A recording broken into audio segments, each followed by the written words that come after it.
Hai semua, Assalamualaikum dan salam sejahtera. Bertemu lagi kita dalam Matematik tingkatan 4, bab 6, ketaksamaan linear dalam dua pemboleh ubah untuk siri yang keempat, iaitu untuk standard kandungan 6.2 sistem ketaksamaan linear dalam dua pemboleh ubah dengan standard pembelajaran 6.2.4, menyelesaikan masalah yang melibatkan sistem ketaksamaan linear dalam dua pemboleh ubah. Okey, kita diberi soalan, nyatakan tiga ketaksamaan linear yang mentakrifkan rantau berlorek dalam setiap rajah berikut. Okey, berbeza dengan siri yang ketiga. Dalam siri yang ketiga, kita diberikan ketaksamaan dan kita diminta untuk mencari kawasan yang berlorek. Sekarang, kita diberikan kawasan berlorek dan diminta untuk mencari ketaksamaan bagi rantau yang berlorek. Jadi, kita perhatikan daripada rajah yang diberikan. Okey, untuk yang pertama, kita diberikan persamaan untuk garis putus-putus ini. Y sama dengan X tambah 4. Dan kita perhatikan rantau berlorek ini. Okey, rantau yang berwarna hijau ini dibatasi juga oleh paksi Y dan juga dibatasi oleh paksi X. Okey, kita dapati paksi X memotong paksi Y pada titik asalan, iaitu sifar. Jadi, paksi X, jadi persamaan untuk paksi X adalah Y sama dengan sifar. Okey, sekarang kita lihat paksi Y. Paksi Y memotong paksi X pada titik sifar. Okey, jadi untuk paksi Y, persamaannya adalah X sama dengan sifar. Okey, setelah kita mendapat persamaan bagi garis lurus yang terlibat, okey, sekarang kita kena kenal pasti ketaksamaan yang mana satukah memenuhi ruang rantau yang berlorek. Jadi, kita lihat pada persamaan Y sama dengan sifar. Jadi, kalau kita lihat Y sama dengan sifar, okey, Y sama dengan sifar, dia akan naik ke atas. Okey, naik ke atas bermaksud untuk garis lurus ini memenuhi ketaksamaan Y lebih besar atau sama dengan sifar. Okey, kita sudah pun memperolehi ketaksamaan yang pertama. Okey, cuba kita lihat untuk garis lurus X sama dengan sifar. Okey, X sama dengan sifar, kita dapati dia adalah lorekkan di sebelah kiri. Okey, di sebelah kiri, nilai X semakin mengecil. Jadi, untuk garis lurus X sama dengan sifar, dia memenuhi ketaksamaan X lebih kecil atau sama dengan sifar. Okey, kita perhatikan pula untuk garis lurus Y sama dengan X tambah 4. Okey, kita dapati kawasan lorekkannya berlaku di bawah. Okey, ini.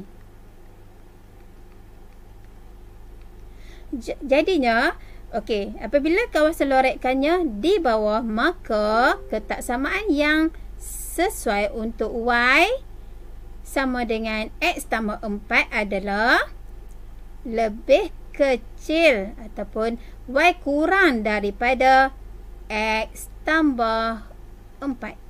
Jadi, kita pun memperolehi ketiga-tiga ketaksamaan yang memenuhi rantau yang berlorek. Jadi, okey, yang pertama, Y lebih besar atau sama dengan sifar. Okey, ketaksamaan yang kedua adalah X kurang daripada atau sama dengan sifar. Dan yang ketiga, ketaksamaannya adalah Y kurang daripada X tambah 4. Okey, itulah cara-cara untuk menyelesaikan soalan yang pertama. Okey, kita lihat untuk soalan yang seterusnya. Okey, nyatakan 3 ketaksamaan linear yang mentakrifkan rantau berlorek dalam setiap rajah berikut. Okey, kita diberikan gambar rajah seperti ini. Okey, kita diberikan untuk garis putus yang pertama ini, persamaannya adalah y sama dengan negatif 2x tolak 4.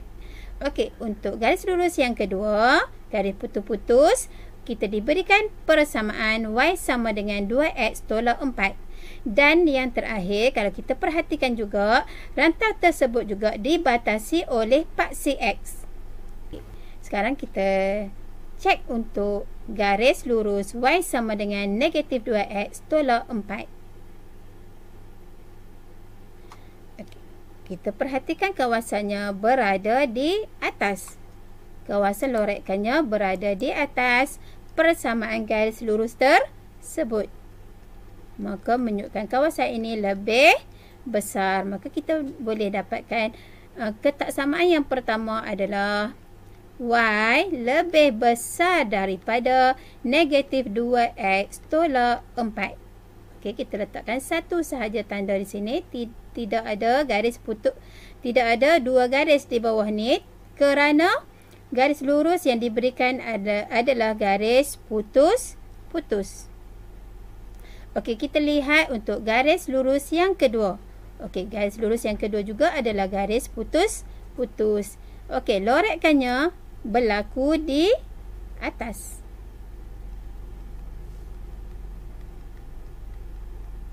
Okey, jadi kita akan dapati persamaan yang kedua adalah y lebih besar daripada 2x tolak 4.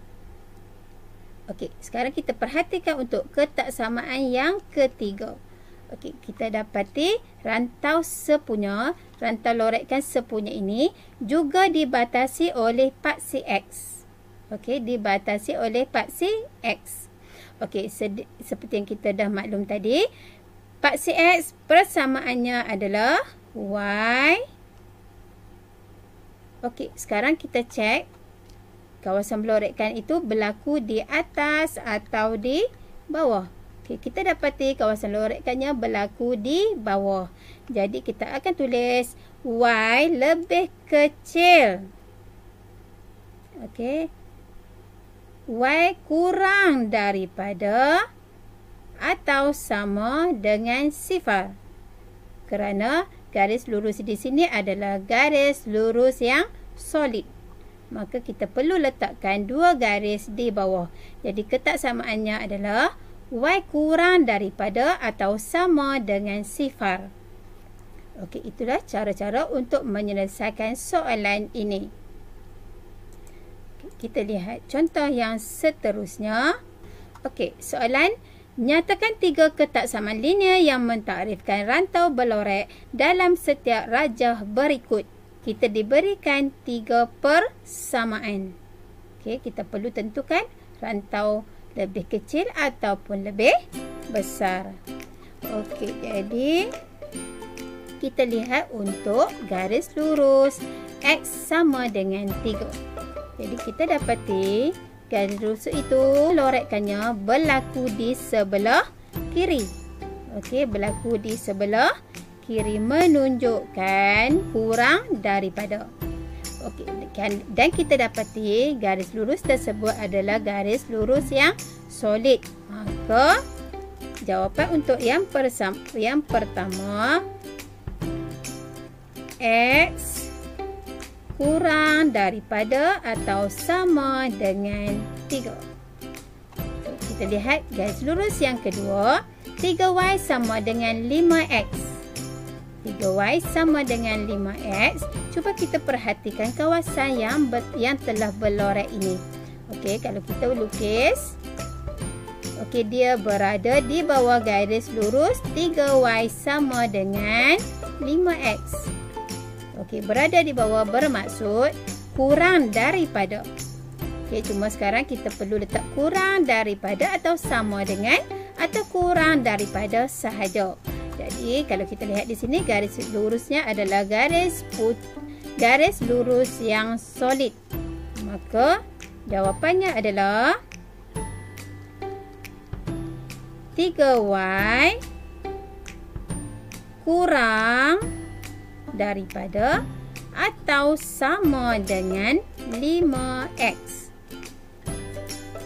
Okey, kita lihat garis lurus yang ketiga, iaitu garis lurus y sama dengan x. Kita perhatikan rantau yang berlorek itu berada di atas garis lurus y sama dengan x, berada di bahagian atas. Jadi, okey, dan kemudian kita perhatikan juga garis lurus tersebut adalah garis putus-putus. Jadi, yang pertama lebih besar, kemudian dia ada garis putus menunjukkan dia ada satu garis sahaja, iaitu jawapannya adalah y lebih besar daripada x. Okey, hanya mempunyai satu garis sahaja. Itulah cara-cara untuk menyelesaikan soalan yang ketiga ini. Itu sahaja untuk kali ini. Sehingga kita berjumpa lagi.